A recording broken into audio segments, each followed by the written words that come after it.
আসসালামু আলাইকুম। আজকের এই ভিডিওতে টুই সুইচের কানেকশন দেখবো এবং কি টুই সুইচ কেন ব্যবহার করা হয় সেই বিষয়ে বুঝবো। তো এখানে খেয়াল করে দেখেন, আমি একটা টুই সুইচের ডায়াগ্রাম নিচ্ছি। এখানে খেয়াল করে দেখেন টুই সুইচ কেন ব্যবহার করা হয়। টুই সুইচ ব্যবহার করা হয় আপনি যখন সিঁড়ি দিয়ে উপরের দিকে উঠবেন, তখন আপনার সিঁড়ি মাঝখানে একটা লাইট থাকে। এখন আপনার সিঁড়ি দিয়ে উঠার সময় লাইটটা চালু করলেন, ঠিক আছে? আপনি উপরে গিয়ে এখানে আরেকটা সুইচ থাকবে, ওইটা দিয়ে এই লাইটটা বন্ধ করে দিতে পারবেন। এটাকে টুই সুইচের কানেকশন বলে।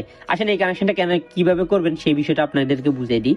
টুই সুইচ কানেকশন করার সময় সবসময় মাথায় রাখতে হবে একটা জিনিস, আপনার উপরের সুইচ থেকে নিচের সুইচে আপনি একটা এক্সট্রা দুইটা তার নিতে হবে, মানে নিচের সুইচ থেকে উপরের সুইচে আপনার দুইটা তার থাকতে হবে।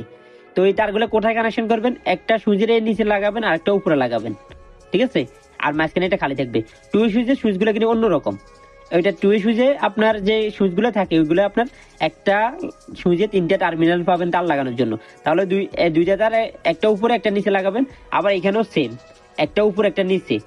এই তারগুলো কোনগুলো? এই সুইচ থেকে এই সুইচে যেগুলো যাবে ওইগুলো একটা উপরে আর একটা নিচে লাগাবেন। আর এখানে মাঝখানে একটা খালি থাকে, এখানে মাঝখানে একটা খালি থাকে। এগুলোতে কি তার লাগাবেন?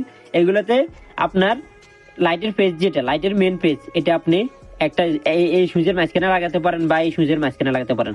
আপনি যদি উপরে সুইচের লাইটের মাঝখানে লাগান, মানে লাইটের তারটা উপরে সুইচের মাঝখানে লাগান, তাহলে নিচের সুইচে আপনার মেন পেজটা লাগিয়ে দিতে হবে, মেন পেজ। এখন আপনি যদি মেন পেজ উপরে সুইচে লাগান, তাহলে নিচের সুইচে লাইটের মাঝখানে মাঝখানে এখানে লাইটের তারটা লাগাই দিতে হবে। আর যে দুইটা তার উপর থেকে নিচে আসবে, ওই দুইটা তার আপনার এখানে যে ডায়াগ্রাম দেখে আপনারা বুঝতে পারছেন। তো সবাই ভালো থাকবেন। আসসালামু আলাইকুম।